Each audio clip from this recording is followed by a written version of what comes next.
Hey, I'm Grant with Grant's Game Rex. Welcome to my monthly video on the best board games coming to retail. I am performing in Calgary, Canada this week, which is why I'm in this weird blank room and not in my own studio. But you know what, I travel a lot and sometimes I just gotta do these videos from wherever I am. So, still bringing you all the information on all the best games that are coming to stores and online marketplaces and stuff near you. This is September and there are a lot of releases this month. I have over 50 confirmed board games coming to retail this month. And so I thought I would start this video by giving you a little bit of an insight into how I pick the games for this video, especially in a month like this where there's so many games that are coming out. One, I try to keep it to about 25 games, and sometimes that slides to like 30 games, but I don't want it to be more than 30 games because I don't want this video to be crazy long. And also, I need to be able to keep all the information in my head in order to make this video. It's a lot of games to keep in my head, and I don't think I could do a video with 50 games in it. One other thing is the games need to be confirmed by the publisher. Every month there are games that I think are coming to retail, but the publisher didn't respond to my email, or I couldn't find information to confirm that it was coming out this month. And I'm not upset at anybody, people get busy, but there's so many delays. Delays are still so common that I try not to include it unless someone has said, yes, it is coming out this month. We know it's coming out this month. Another point of why I need to include a game here is I need to be able to talk about it. There are times that games get confirmed, but I can't find enough information online about them in order to effectively talk about them in this video. Maybe there's no videos on BGG about it, or there's no images really released, and then I'm like, I don't know what to say about this game. For instance, Luthier Games is releasing 3 small box games this month, but I'm not gonna talk about them because I just don't feel like I can effectively talk about them. And then my sort of last point of including games in this video is, especially when there's a month where there's like too many games to include in the video, then I kind of limit it to 2 games per publisher. And sometimes publishers have 4 or 5 games that are coming out that month that I think all of them look great, but I want to be fair to spread it around and like get information about other games out there. And so I try to limit it to a couple of games per publisher. And then the last point I think about is that I want there to be a variety of games in this video. I want there to be everything from heavyweight strategy games to games that you can play with your kids, so that everybody can find something that they want and that they're excited about in this video. So with that said, this month I'm going to talk about 30 games that are coming to retail. So as always, I hope you find something you're excited about.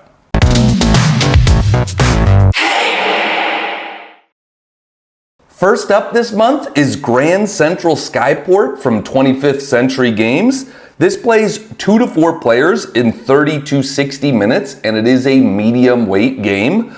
This is a game with a rondel at its center, and then you are kind of building your tableau in a very puzzly way.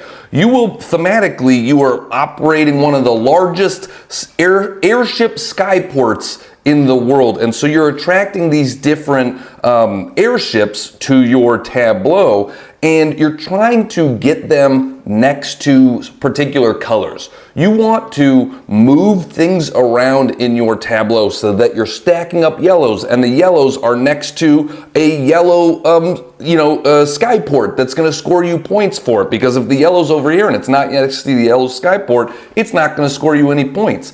And as you put stuff into your tableau, you can often rearrange how things are. It might be like, move this one 2 to the left, and boom, boom, boom, now I got it on another one that's the same color, and now those sort of multiply for points. If you can get certain colors next to specific colored skyports and you get multiple on them, they become a multiplier for scoring. So it's a puzzly game in terms of how you are moving cards around in your tableau.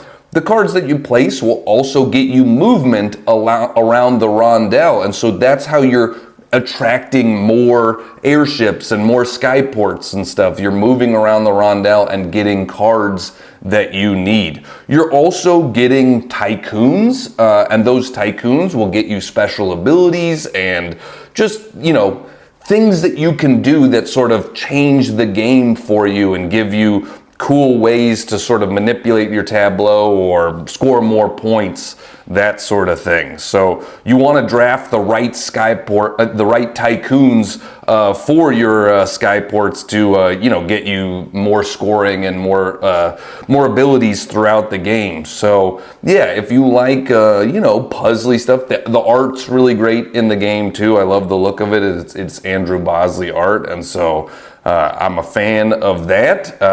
But you know, this is one that I want to check out, and you know, it seems cool how you move cards around in your tableau. All right, 25th Century Games is also releasing the game Sand Art. This plays 2 to 4 players in 25 to 45 minutes, and it is a lighter weight game, though on the upper end of lighter weight games.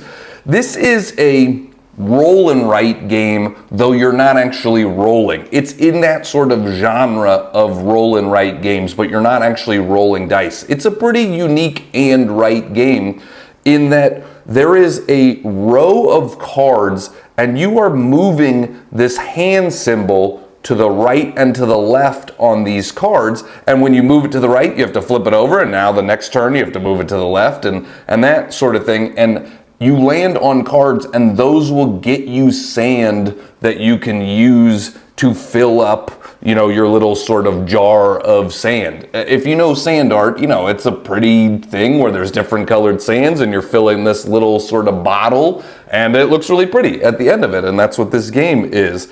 And so when you land on a card in that row of cards, it's telling you, you know, you get 5 red sands, or you get 2 orange sands and 2 blue sands, and then you're marking that on your board, and then you're filling up your jar once you have enough sand of that color to do it. It might say like, oh, this region needs 5 of this color, and then you can choose, and you are using colored pencils to fill in that area, and there's, you know, areas are stacking on each other in your little bottle of sand, and so you're filling those in with colored pencils, and by the end you have a really pretty little sand art thing right there. So if you like, you know, pattern buildings, it's a kind of abstract, right? You know, there is a theme to it with the sand art, but it's fairly abstract where you're just putting colors next to colors. So if you like, you know, visually pleasing stuff or a unique way to figure out what you can write, then check out Sand Art. Allplay is releasing the game Vivo. This plays 3 to 4 players in 20 to 30 minutes, and it is a lightweight game. This is a new game in Allplay's, you know, tiny box line, very, very small boxes that you can just throw in a pocket and bring anywhere. This is a trick-taking game. You know, there's a lot of trick-taking games out there right now, and it's always about like, well, what's this one doing different, right? What's the twist of this trick-taking game? And the twist of this one is that every round, it could either be a solo, a duet, a trio, or a quartet. And the rules of the round and what cards you can play change based on what sort of thing you're singing. Thematically, this game is puppies are singing and they have to follow format while they're singing. So, you know, cute art and silly theme, though really it's kind of just an abstract trick-taking game. So if it's like a duet, oh, well, 2 people have to play one, or you can play 2 suits during the hand, you know, and 2 people will win that trick. And so if 3 people follow suit, the first 3 people follow suit, the 4th person has to play a different suit. And you either win by playing the highest card of the trick or the lowest card of the trick. And so there's always, that's another thing that makes it different, right? Is that there's always 2 winners to every trick. And then the rules of how you know, if it's a solo, you have to play the same suit. Everybody has to play the same suit. If it's a quartet, everybody has to play a different suit. And so it just kind of changes how each round works. That is Vivo. Allplay is also releasing the tiny box game Soda Jerk. This plays 2 to 4 players in about 15 minutes, and it is a lightweight card game. Again, you know, that big of a box, super tiny. As you might guess with the name Jerk in the title, this is a bit of a cutthroat game, so know that going into it. You have soda ingredients in your hand, you know, strawberry, blueberry, banana, that sort of thing, and each of those flavors are represented on cards. And you can either play a card face down on one of those, or you can flip a card face up. And the round ends when you only have a certain amount of cards left in your hand, and then you're gonna score based on the cards that have been put out. And so if I play a banana on the banana card, well, I'm making it more valuable, and so hopefully then I have banana in my hand at the end of the round. However, if I'm playing kiwi on the banana card, then I'm making that less valuable because you don't want kiwi in your banana stuff. That's a weird mix, you know? And so you are just manipulating the market and then scoring points for the cards you have left over in your hand. So, you know, it's a lot of, the reason Jerk is in the name is because you can't screw people over. You can't go, oh, I think you have a bunch of those cards in your hand and I'm gonna make that worth negative points. And you can score negative points in a round and in the game based on what you have left over and what's been played out on the on the board. And so it's got cool artwork though, you know, kind of old-timey, vintagey look to it. And so if you like the sound of, you know, kind of screwing some people over in a little card game, then check out Soda Jerk. Next up, Ares Games is releasing the party game Perfect Mismatch. I've talked about this one a number of times on my channel, and I really like it. It plays 2 to 8 players in 20 to 30 minutes, and it is a lightweight party game. I like party games that create moments of like debate and discussion where you're like, what? How did you think that? You know, I love that sort of big emotional reaction in party games. I always find that funny where people are like, no way, you're wrong. And nobody's like, and somebody else is like, no, you're wrong. I am right here. And Perfect Mismatch does that. So one player is the active player, and you will put out a number of random cards that are sort of qualities, different stuff that things can be. And so it's a spectrum. Each sort of spot on the board makes a spectrum between 2 cards, but those 2 cards aren't inherently connected. You know, it might be like on a scale of outdoor to sweet, what is this thing? Or on a scale of Eastern to musical, you know, like they don't actually connect, and that's sort of the fun of the game. And then there's a card with a number of possibilities on it, and the active player is trying to give you clues using these weird mismatched words to get you to a particular you know, written thing on one of the cards. And so, you know, the written things on the cards could be like body or potato or shoes or something like that. So if I'm trying to think of shoes from the scale of outdoor to sweet, well, that one's pretty easy. I'm going to move all the stuff over to outdoor. But on the scale of Eastern to musical,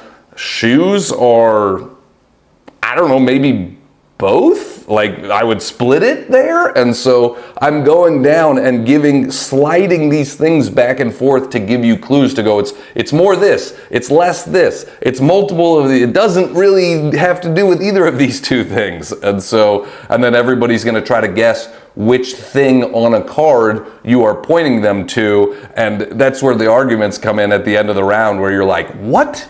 You think shoes are more musical than Eastern? People in the East wear shoes just as much as people on musicals wear shoes. And so, you know, I just think it's funny to see the sort of arguments and debates that come at the end of a round in Perfect Mismatch, because the game is hard and it's weird and it's, you know, it's not, things aren't inherently connected, so it's going to lead to different brains interpreting it in different ways, and I think that's funny. Ares Games is also releasing the game Dirt and Dust. This plays 1 to 4 players in 60 to 90 minutes, and it is a medium weight game. This is a medium weight strategy game. This is a game set in the world of rally car racing, and I've heard from a number of people that it is very thematic. So if you like rally car racing, this does feel like rally car racing. It also, one thing to know is that it is fairly multiplayer solitaire. So while, you know, it plays 4 players, you're a lot of doing your own thing on your own boards. It does lead to some simultaneous play, which is nice because, you know, the games won't take forever and forever. At its core, it is a deck building and dice placement game. You're going to start with some cards in your hand, and during a round, you're going to play cards out onto your own board, but you're also going to assign dice. You're going to roll dice and assign dice out there, and the dice will sort of let you activate certain cards, and then cards will you know, get you special abilities on them. When you use a dice, oh, you have multiple abilities on the cards that you played, and then cards are going to sort of slide down the row, and you can buy new cards and make your deck stronger. Obviously, as with any deck building game, there are also turns that are coming up, and you can sort of prepare for the turns. You can put your marker on it, and so when those turn cards slide down and your marker's on it, you can activate that cool thing. One of the interesting things about the game too is you can get these hazard dice, and the hazard dice will kind of break your car as we're going along, but they will also increase your popularity. You know, people like seeing you do crazy stuff out there on the rally track. You know, when you're doing dangerous moves, people are cheering and they're into it, but it also can mess up your car. And so there's a little bit of a gamble aspect to that, of how many hazard dice you're going to add to your pool, and whether you want the popularity or whether you want to risk, you know, ruining your car, because things will break and then restrict you. You know, oh, now you can only have 3 cards in your hand, or now you have to pay 1 extra for a new card, or something like that, you know, as your car sort of breaks down throughout the game. So there's a little bit of push your luck aspect in that too, of like, how far do you want to push your car and how far are you gonna go? So you know, it's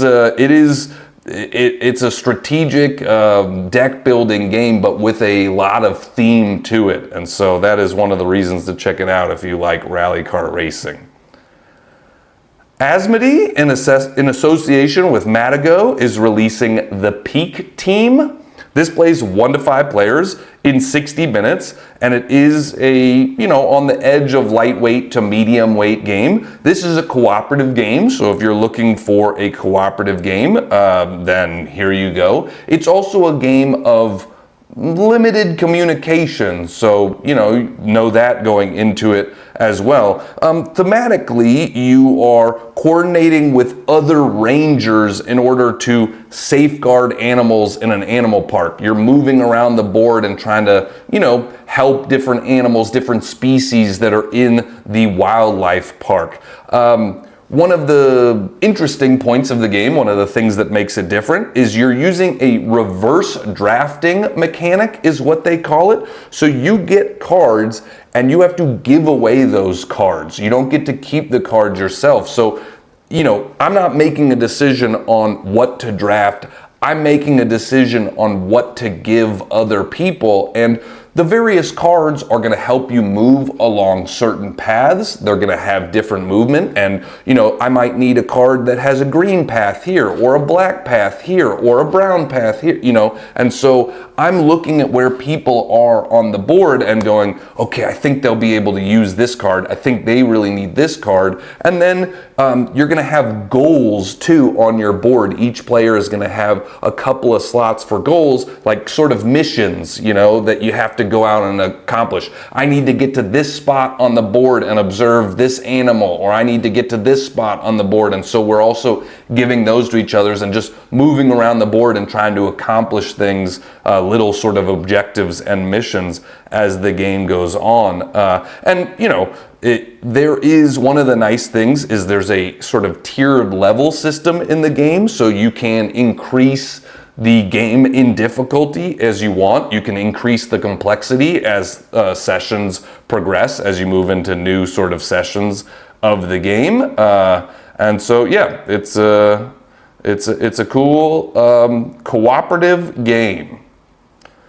Chip Theory Games, in association with Neon Night Games, which is essentially a sub-brand of Chip Theory Games now, is releasing the game Fight 5. This plays 2 to 5 players in 10 to 15 minutes, and it is a lightweight game. This is a small box card game, and the idea of Fight 5 is that it's sort of a modern take on the classic card game War. I think War is something that a lot of us played growing up. It's a really easy game to learn, and you know, it's played with a deck of 52 cards, and you're just flipping over cards and sort of auto-battling each other and trying to grab cards from the other player. And you know, War is a lot of fun when you're young, but doesn't have a lot of choices to it. So the idea of this one is it's doing that sort of battling over cards, but it's giving you more choices.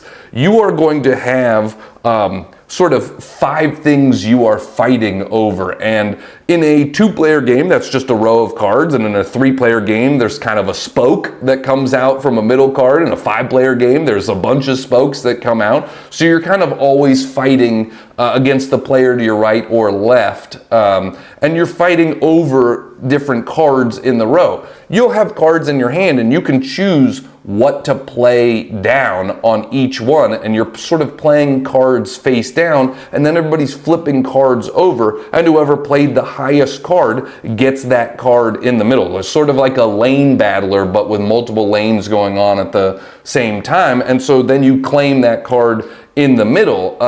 If both of us flip over a card and we're tied, then nobody gets it, and those 2 cards stay out there. So whoever wins it in the future claims all of the cards, and you're trying to get more cards, you're trying to get more high-valued cards, you're trying to get cards with stars on them. All of those things are ways to score points at the end of the game. But it's really that sort of intrigue of like, okay, if I think you're going for this one, then do I want to try to beat you to it, or do I want to actually just play a low card there, let you have it, and then I'll go beat you over at these other 2 ones? You know, it's a lot of that, of just trying to think about what other people are going to play and how you can outsmart them and how you can beat them to these different stacks of cards. So if you want a sort of modern take on the classic card game War, then check out Fight 5.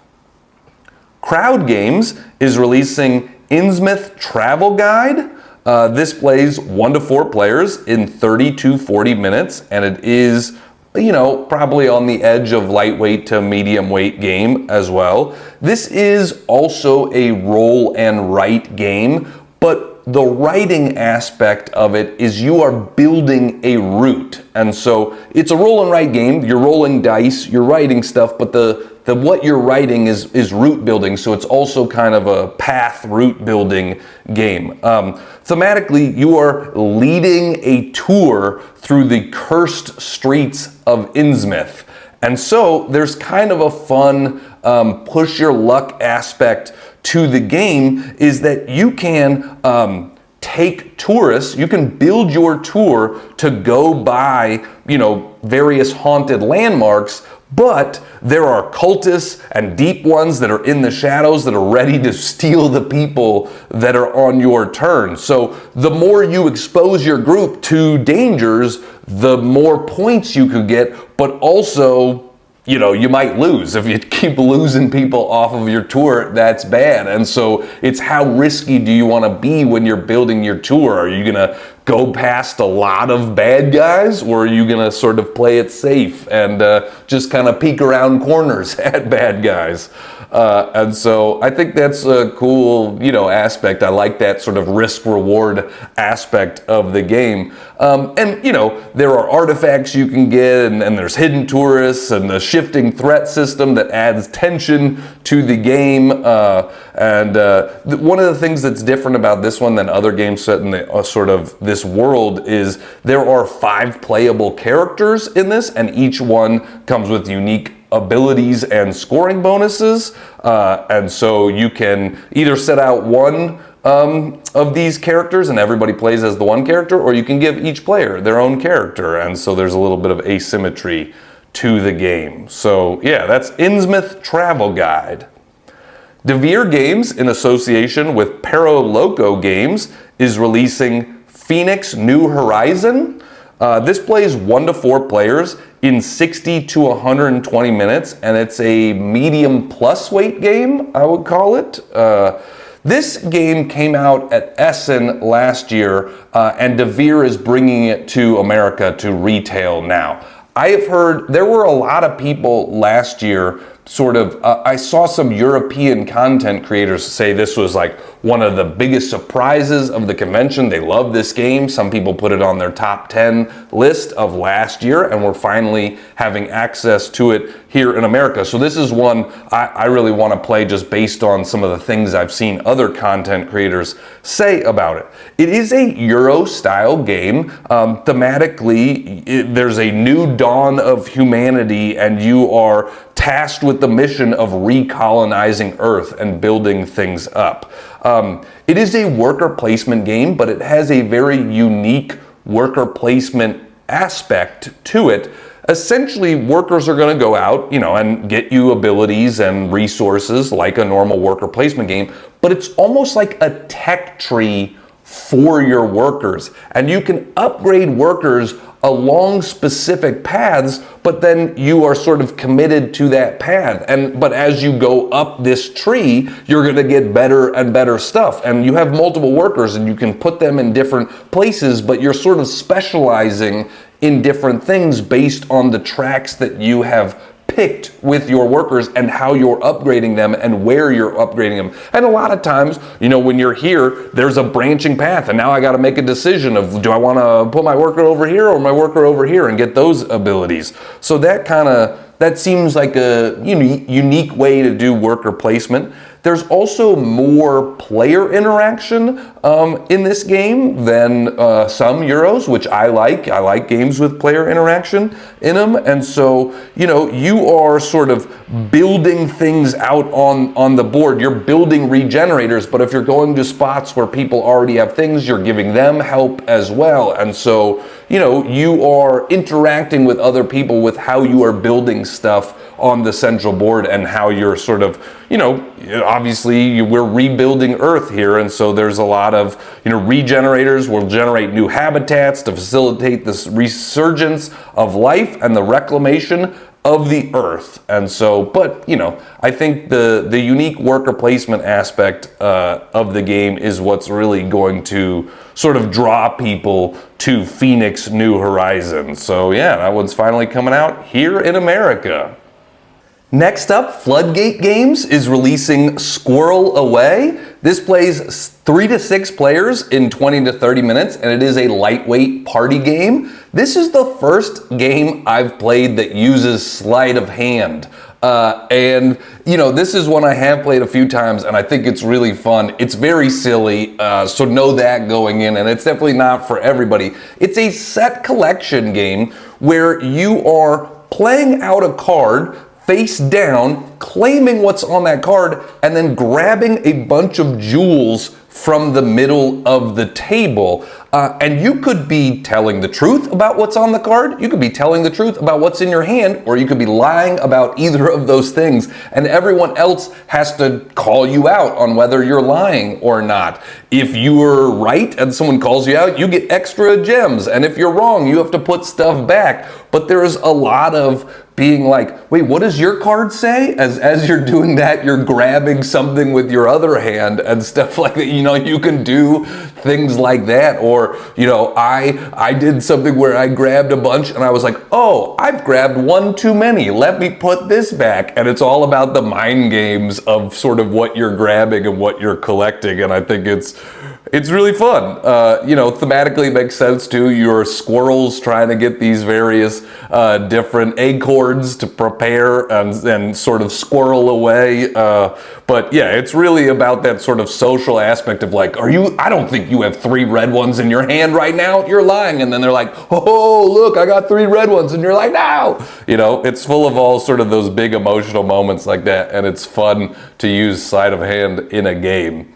So I was not a magician, but I can do it in Squirrel Away. Hachette, in association with Scorpion Masqué, is releasing the game Tag Team. This is a 2-player only game, plays in 10 to 15 minutes, and it is sort of on the edge of, I'm going to call it a low medium weight game. It's a lighter medium weight game, but you know, it's on the edge of that lightweight to medium weight game. I've played a lot of Tag Team, and it's an auto battler game where you play as 2 factions each game, and your opponent plays as 2 factions, and each faction is going to play differently and get you different special abilities and different ways to win and different health amounts. There's a lot of, you know, some of the fun of the game is really exploring the different characters and the different combinations of 2 characters you play with. That's really fun.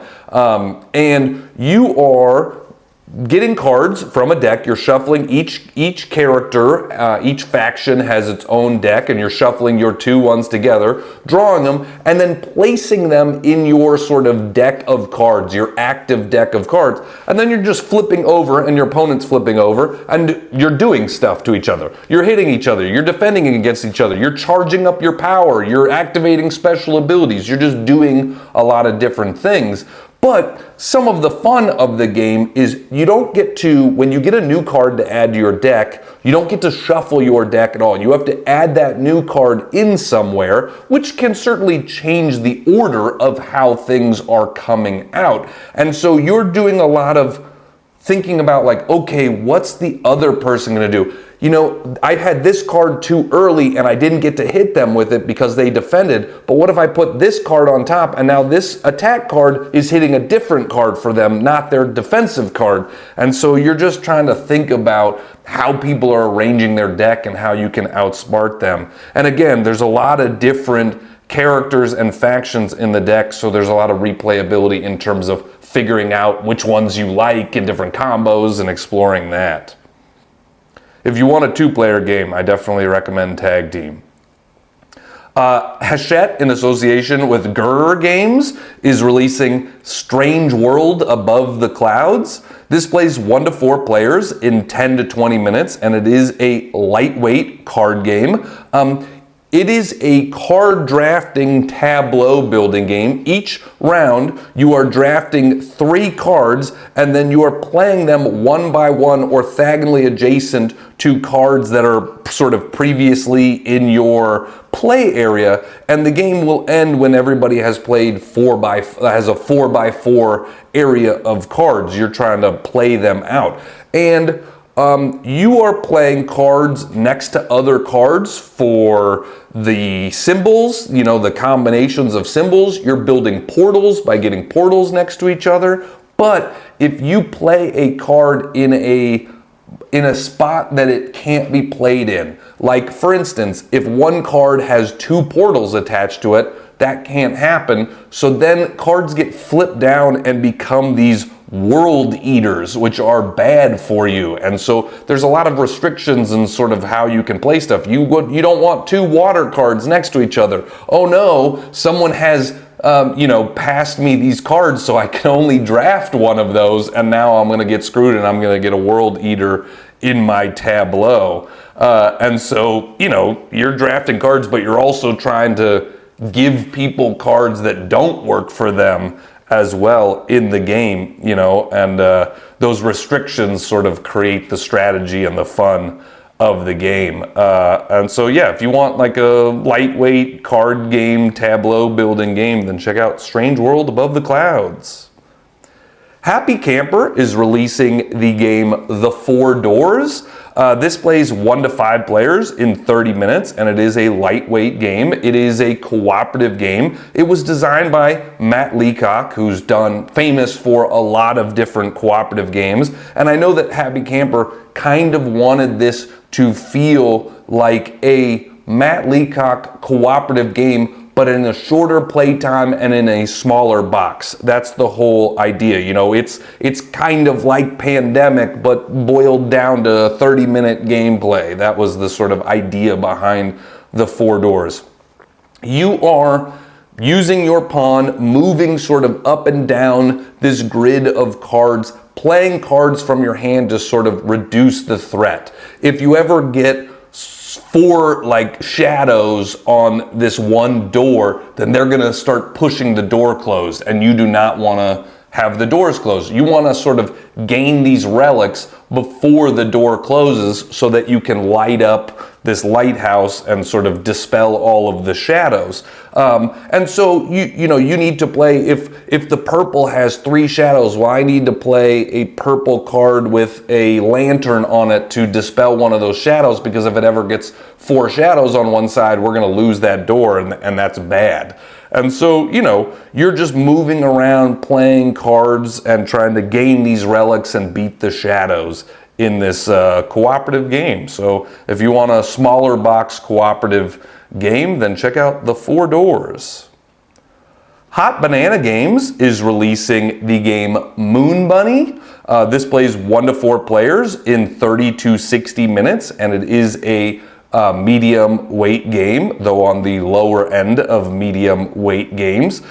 This thematically is a game about sort of Asian folklore, which is pretty cool, where there are these bunnies hopping around the moon. And so you have 2 bunny meeples, and they can move around the grid in different ways. One of them can move 3 spots, one of them can only move in straight lines up or down, and then you're gonna stop on a spot and gain that tile. And then you have a little puzzly aspect of how you're building tiles out from your own board. Some of those tiles you're gonna get are just ingredients that will help you with other things, and then some of them are like scoring tiles. And so those scoring tiles might be like, if you have all the same ingredient around this one, it's going to score you points. There's a lot of conditional scoring on those different, I think they're called recipe tiles. You have ingredient tiles or recipe ones, and so as you're sort of arranging all the tiles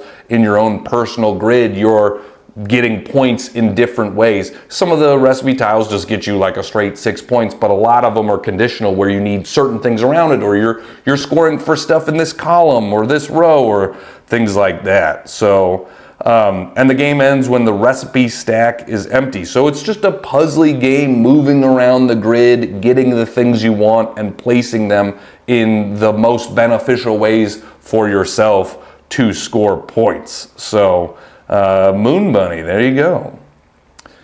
IV Studio is releasing Brink.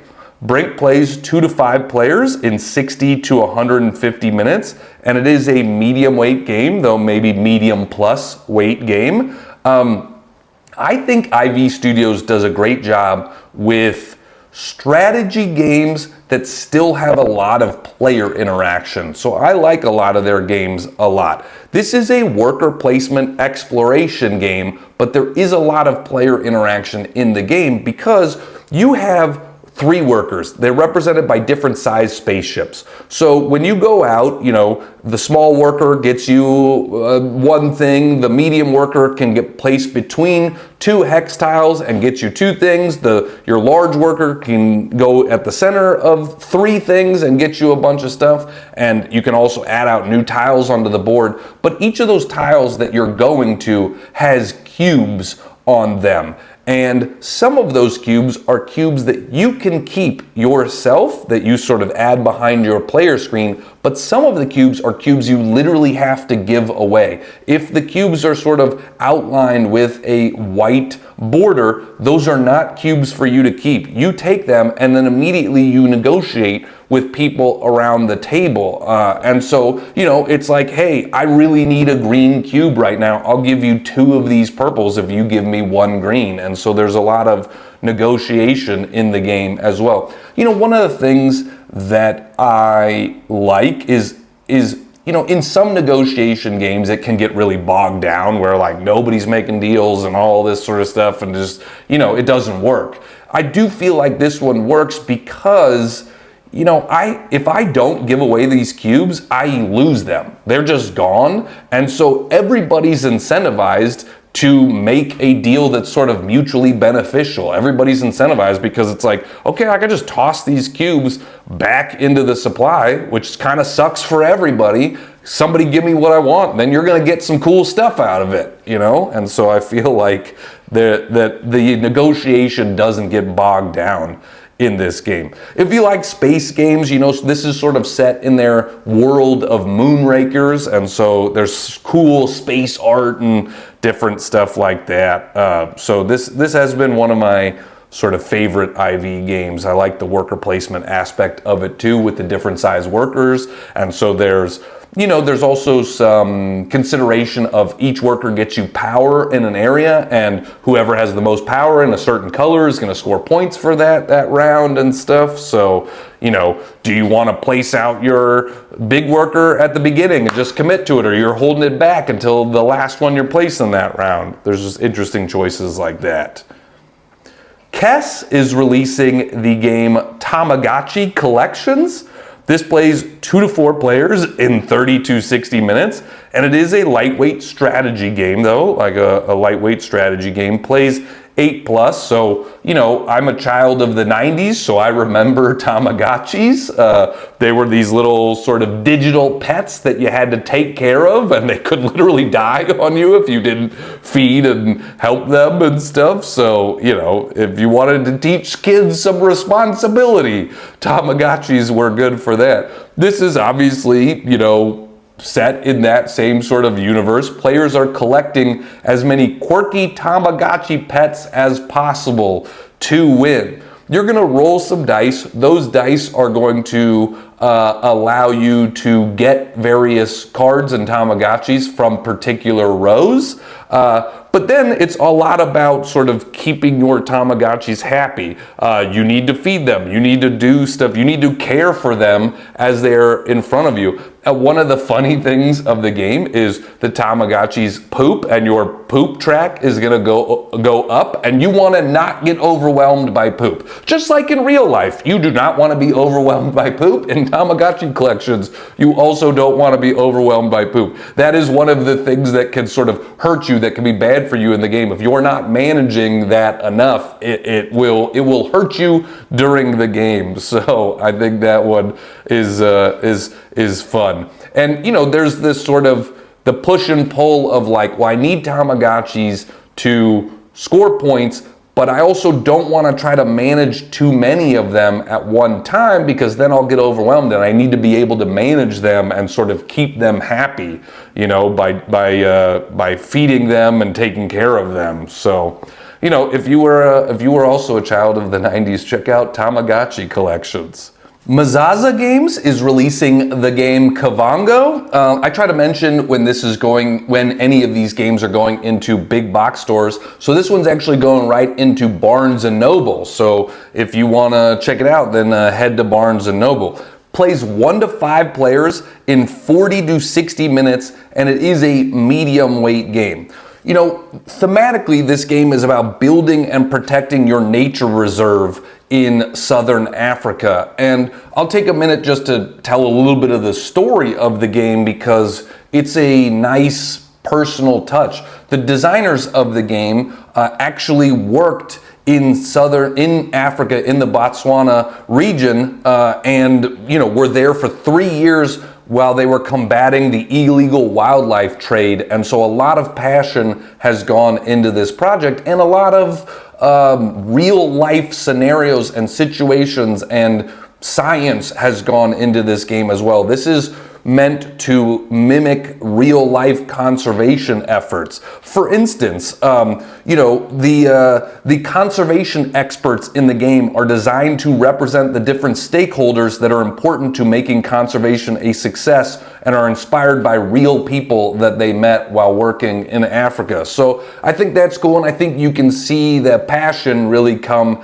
out in the game, and so that's one of the reasons to check it out. If you like conservation, this is a great theme for that. Mechanically, you are drafting cards and then playing cards into a grid of cards in front of you, and there's an engine building aspect to the game because you might need certain cards or a certain amount of money or certain things in order to play a bigger card, a more expensive card, and so you're building up your tableau of animals as the game goes on, and the more you build, the more you can do later on in the game. So, it's a bunch of fast-paced, simultaneous turns because you're all drafting cards, passing them, playing them in your stuff, and you're building out an ecosystem. So, as you grow your nature reserve, you must complete research tasks to earn money to invest in protection. So there's a lot of goal cards for you to do throughout the game where you need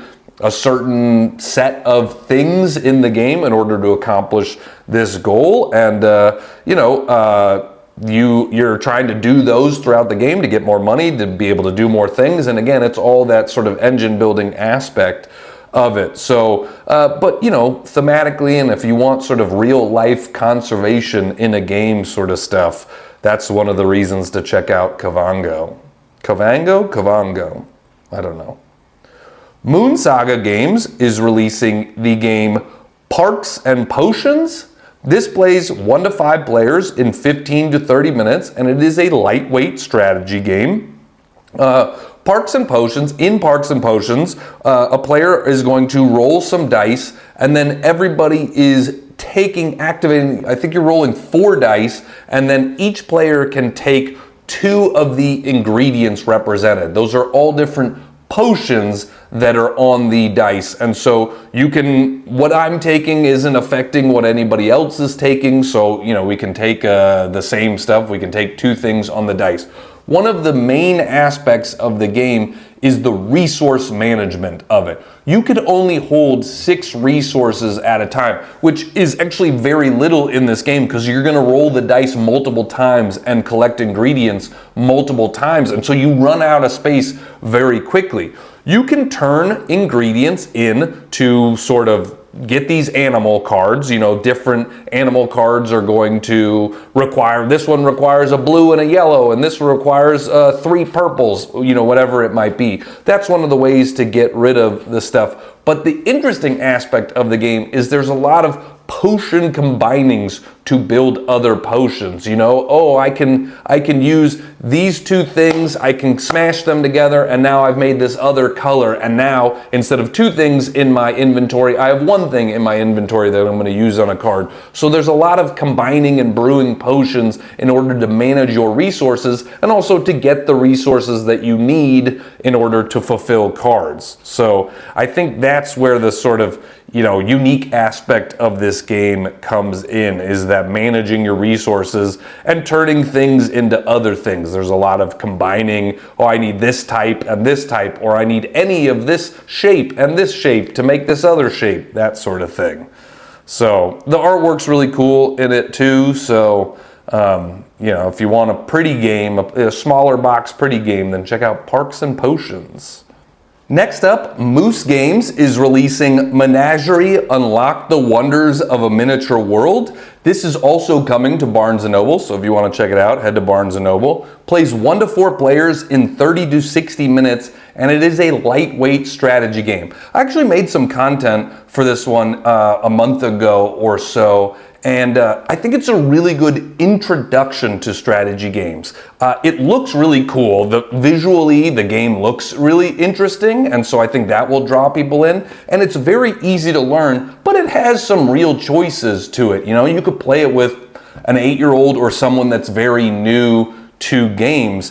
In the game, you are taking these insect cards from a central board area where there are like 6 insect cards. You're taking one and putting it in one of your rows of insect cards. You're building a terrarium with this stuff. And so when you play a card down, it has special abilities on it. It has icons which will let you do things. Some of those things will let you take another card. Some of them will get you these extra scoring points. There's a lot of different things that these cards can do, but there's also a set collection aspect to the row that you are making, you know, the row that you're building with these different insects. If you can get a lot of the same colors in the same row, it's going to score more points for you. But maybe you're going to play a card which is going to give you an ability to move a card to another row and stuff like that. And so, you know, it's just kind of managing your tableau and activating these special abilities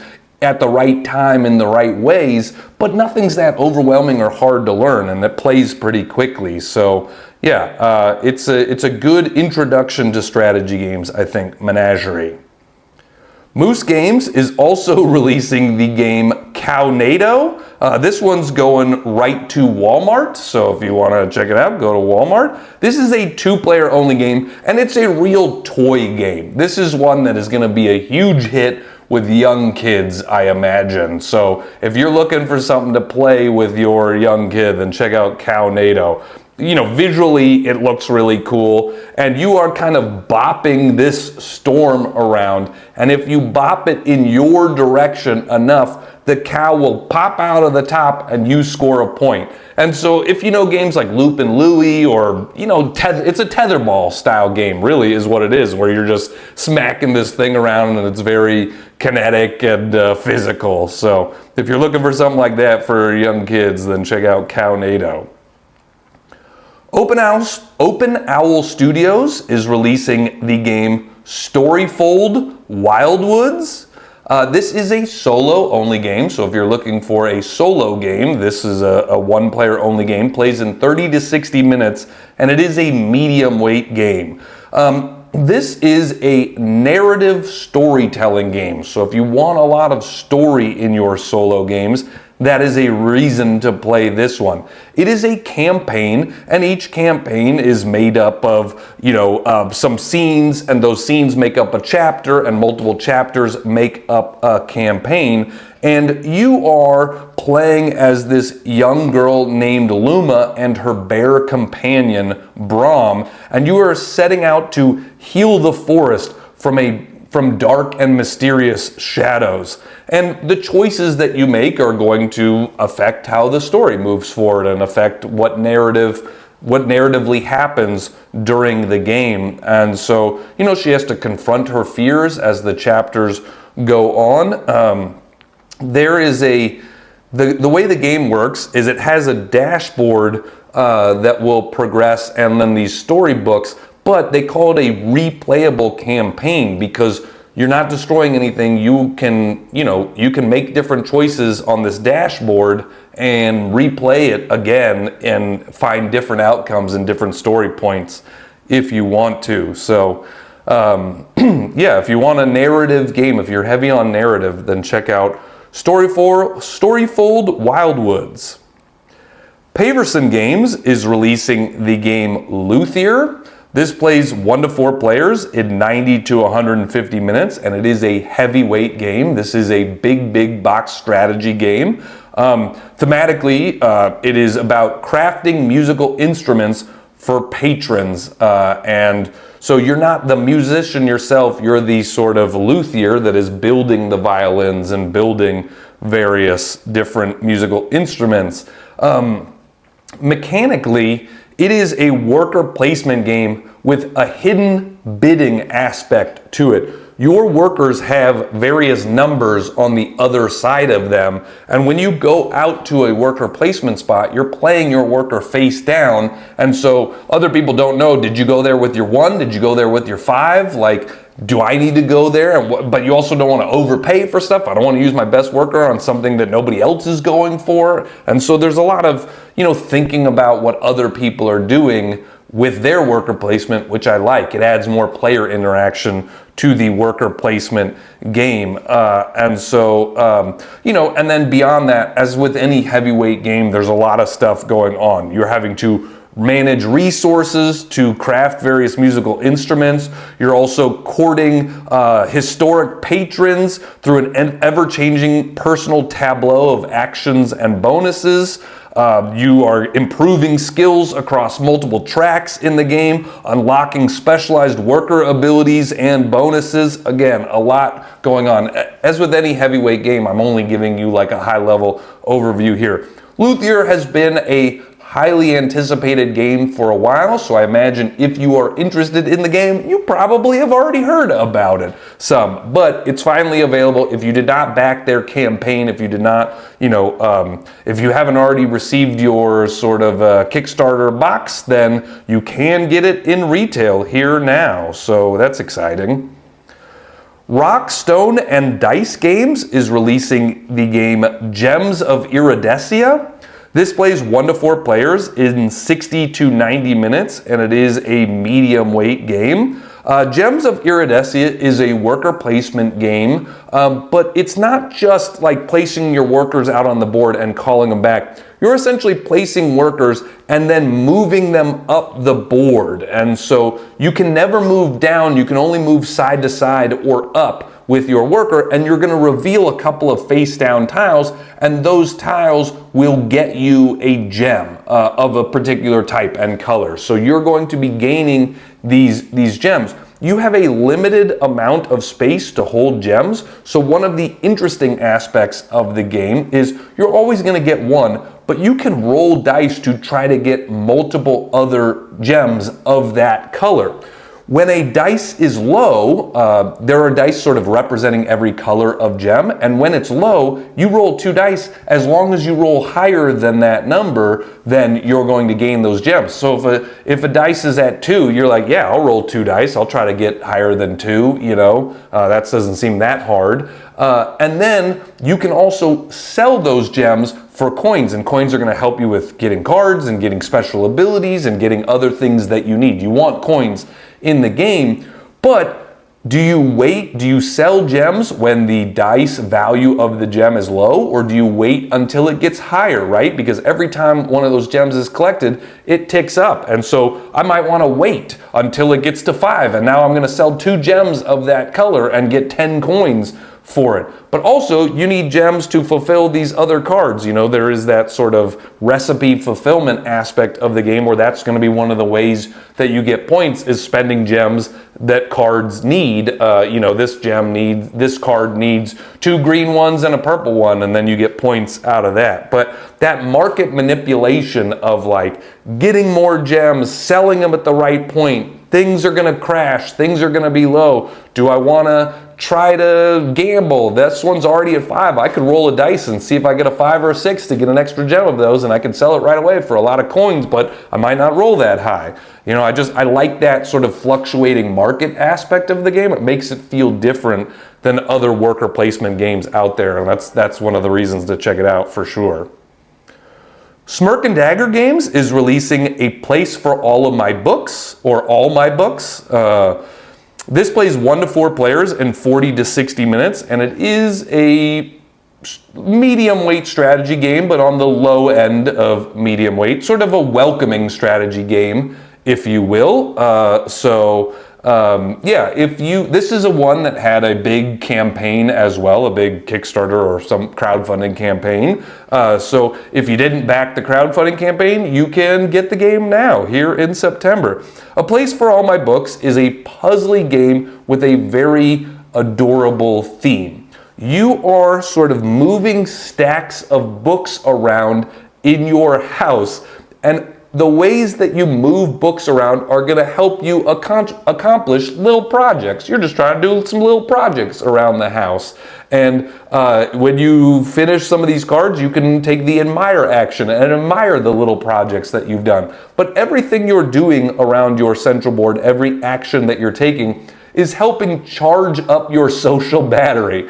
And then when your social battery is high, you can take an action to go to town. And now you're going to do some actions on the town board, which is going to deplete your social battery. And at some point, you have to go home. You know, you need to go home to recharge because it's a lot being out there in the world. And I think a lot of gamers and just a lot of people in general really respond to this theme, right? I think it's something that's super relatable about having to charge up your social battery in order to go out in the world and do stuff. And when you're going out into the world in this one, you're doing things like buying more books or buying other neat stuff. You can buy other neat stuff cards that will give you special abilities or maybe more scoring at the end of the game. Things like that. And so, very relatable game. It's a puzzly little game. It's cute. It's one that I've played and I've been playing recently, and I like it a lot. So yeah, a place for all my books. Smirk and Dagger is also releasing the game Enthrone. Enthrone plays 2 players only in about 15 to 30 minutes, and it is a lighter weight strategy game, but maybe approaching medium weight. Enthrone has a bunch of big old miniatures in it, and that's one, like, production value wise, it looks really cool. It looks like like a wizard's court or something like that, where there's this court and then there's all these kind of statues around the outside of it and stuff. I don't know, it looks really cool production wise.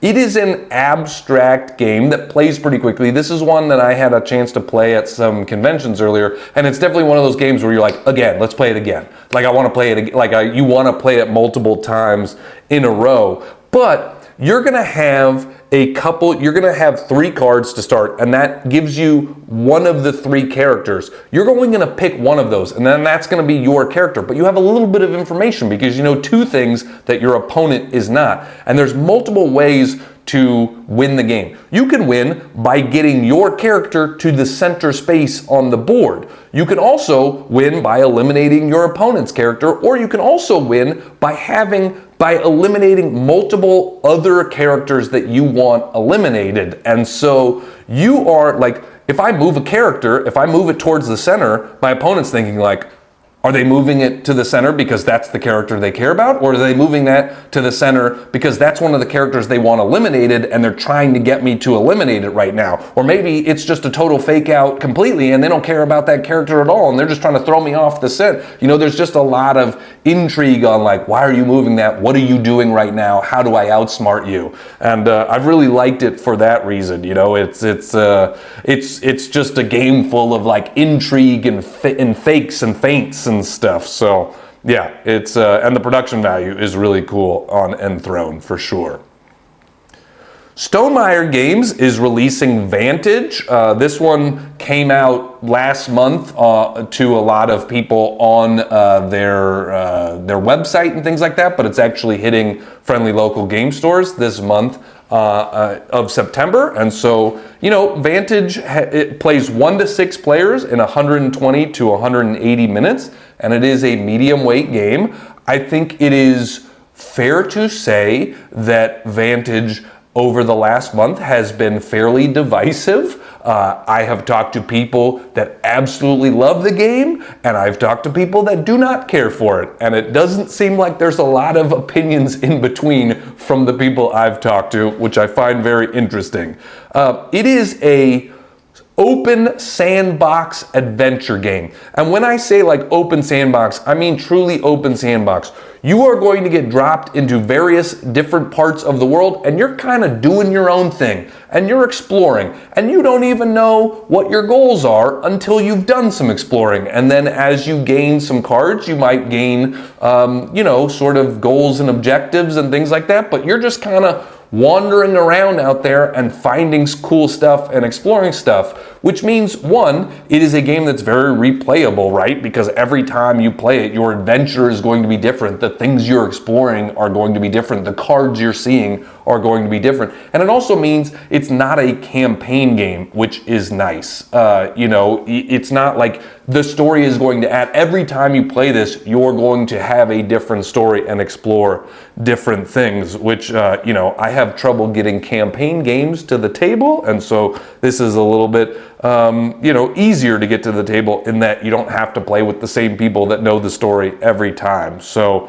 yeah, it is technically a cooperative game, but again, you're doing a lot of your own thing during the games. Your paths might cross with other people during the game, and it also might not cross with other people during the game. So if you want to just feel that sense of adventure and exploration, then play Vantage.